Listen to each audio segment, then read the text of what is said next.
নবী সাল্লাল্লাহু আলাইহি ওয়াসাল্লাম কাবা ঘরে নামাজ পড়ছেন। আবু জেহেল নাম শুনেছেন? আবু জেহেল দেখে ফেলেছে, এসে নবী সাল্লাল্লাহু আলাইহি ওয়াসাল্লামকে আঘাত করেছে, একটা ঘুষি দিয়েছিল। আল্লাহ রাসূল সাল্লাল্লাহু আলাইহি ওয়াসাল্লাম কিচ্ছু বলেন নাই।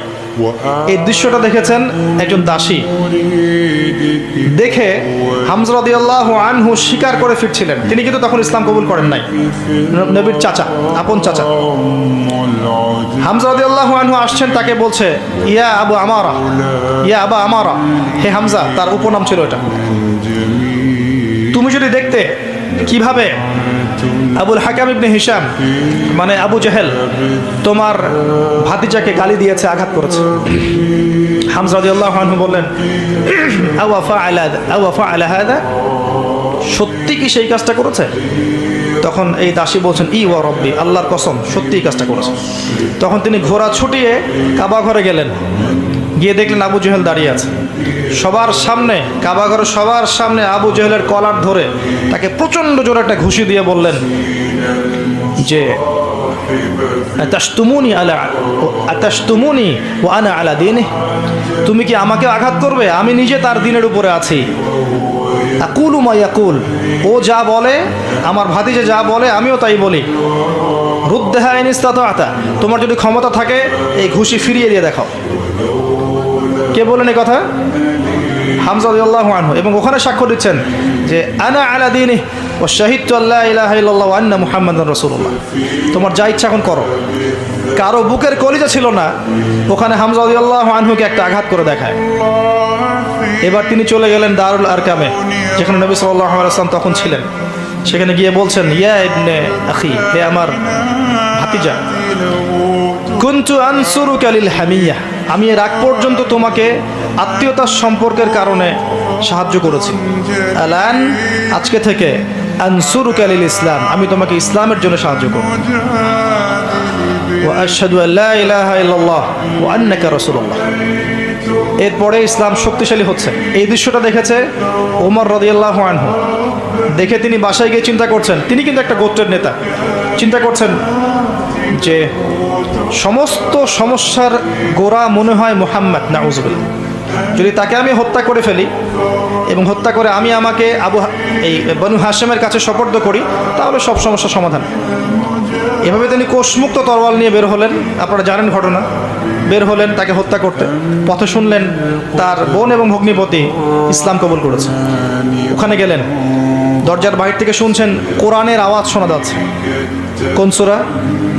তাহা, মা আনজালনা আলাইকাল কিতাবা লিতাশকা, মা আনজালনা আলাইকাল কুরআনা লিতাশকা ইল্লা তাযকিরাতান লিমান ইয়াখশা তানজিলাম মিম্মান খালাকাল আরদা ওয়াস সামাওয়াতিল উলা আর রহমান আলাল আরশ ইস্তাওয়া। এই সূরাটা পড়তে লাগলেন। একটা পর্যায়ে তার চোখ দিয়ে দরদর করে পানি পড়তে লাগলো। তিনি শিক্ষিত যুবক ছিলেন। আরবে তখন খুব কম যুবক পড়াশোনা করতে জানতো, হয়তো 12 জন বা 14 জন, তার মধ্যে উনি একজন ছিলেন। তিনি বুঝতে পারলেন যে এটা আল্লাহর কালাম, এটা মানুষের লিখিত কোনো কাব্য নয়। তিনি তখন তার বোনকে বলছেন ইয়ামবাগি লিমান ইয়াকুলু হাদা, যে সত্তা এভাবে কথা বলতে পারে, আল্লা ইউবাদা মাআহু গায়রা, এটা শোভা পাবে না যে তার সাথে অন্য কারো ইবাদত করা হোক। খুজুনি ইলা রাসূলিল্লাহি ওয়া আসহাবিহি, আমাকে আল্লাহ রাসূল এবং তার সাহাবীদের কাছে নিয়ে চলো। আযহাবু ইলাইহি ওয়া আসলিমু, আমি সেখানে যাব এবং ইসলাম কবুল করব। তাকে নিয়ে যাওয়া হলো। হামজা রাদিয়াল্লাহু আনহু দেখলেন কোষমুক্ত তরোয়াল নিয়ে তিনি বাইরে, তাকে ভিতরে ঢুকালেন। ঢুকিয়ে বললেন যে আলা তানতাহি হাত্তা ইউনজিলাল্লাহু বিকা কারিয়া, তুমি কি ততদিন পর্যন্ত শান্ত হবে না যতক্ষণ আল্লাহ পাক তোমার উপরে কোনো শাস্তি নাজিল না করছেন? রাসূল সাল্লাল্লাহু আলাইহি ওয়াসাল্লাম তাকে ছাড়তে বললেন। তিনি আসলেন। আমাদের নবীজি কিন্তু আগেই দোয়া করেছিলেন, আল্লাহ দুইজন ব্যক্তির মধ্যে একজনকে আল্লাহ তুমি হেদায়েত দাও, দিয়ে ইসলামকে শক্তিশালী করো, হয় আবু জেহেল, আবুল হাকাম ইবনে হিশাম, অথবা ওমর ইবনুল খাত্তাব। ওমর রাদিয়াল্লাহু আনহু স্বচ্ছ সাদা মনের মানুষ ছিলেন, পবিত্র মনের মানুষ, ফ্রেশ। সত্য হলো সত্য, মিথ্যা হলো মিথ্যা, কোনো টালবাহানা নাই। আল্লাহ পাক তাকে কবুল করলেন। তিনি নবী সাল্লাল্লাহু আলাইহি ওয়াসাল্লামের সামনে দাঁড়িয়ে বললেন, ইয়া রাসূলুল্লাহ, হে আল্লাহর রাসূল সাল্লাল্লাহু আলাইহি ওয়াসাল্লাম, জিতুকা উমিনু বিল্লাহি ওয়া রাসূলিহি, আমি আল্লাহ এবং তার রাসূলের প্রতি ঈমানদার হয়ে এখানে এসেছি। ওয়া বিমা জি'তা বিহি মিন ইনদিল্লাহ, এবং আপনি আল্লাহর পক্ষ থেকে যা নিয়ে এসেছেন তার প্রতি ঈমানদার হয়ে এখানে এসেছি। আশহাদু আল্লা ইলাহা ইল্লাল্লাহ ওয়া আন্নাকা রাসূলুল্লাহ, আমি সাক্ষ্য দিচ্ছি আল্লাহ ছাড়া কোনো মাবুদ নেই এবং আপনি আল্লাহর রাসূল। এরপরে তিনি এক একজন মক্কার বড় বড় কাফেরের বাসায় গিয়ে নক করতে লাগলেন, তোমরা কি জেনেছো আল আলিম চান্নি কদ আসলাম, তুমি কি জেনেছো আমি ইসলাম কবুল করেছি? আবু জহেলের বাসা একবার, উতবার বাসা একবার, সাইবাইদের বাসা একবার, ওয়ালিদ বিন মুগিরার বাসা একবার, সবার বাসা একবার করে গিয়ে বলছেন, শুনেছো আমি ইসলাম কবুল করেছি? সবার মুখে তখন ভয়ে, ওমর ইসলাম কবুল করলে তো সমস্যা। কাবাঘরের সবার সামনে দাঁড়িয়ে ডাকছেন, ইয়া আইয়ুহান নাস ই'লামু আন্নী কদ আসলামতু, হে মানব জাতি জেনে রাখো আমি ইসলাম কবুল করেছি। ওয়া কদ শাহিদতু আল্লা ইলাহা ইল্লাল্লাহ ওয়া আন্না মুহাম্মাদান আবদুহু ওয়া রাসূলুহু। এরপরে তাকে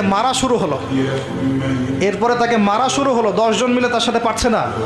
একটা পর্যায়ে আদি গোত্রের একজন এসে এই লড়াই থামিয়ে ওমর রাদিয়াল্লাহু আনহুকে বলছেন, আফালা কুনতা কাতামত, হে ওমর তুমি কি চুপ করে থাকতে পারতে না?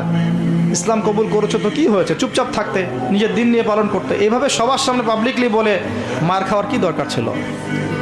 তখন ওমর রাদিয়াল্লাহু আনহু বলছেন, ওয়াল্লাহি আল্লাহর কসম করে বলছি, লাউফাররিকান্নাল হাক্কা মিনাল বাতিল, আমি অবশ্যই সত্য এবং মিথ্যাকে আলাদা করে দিব।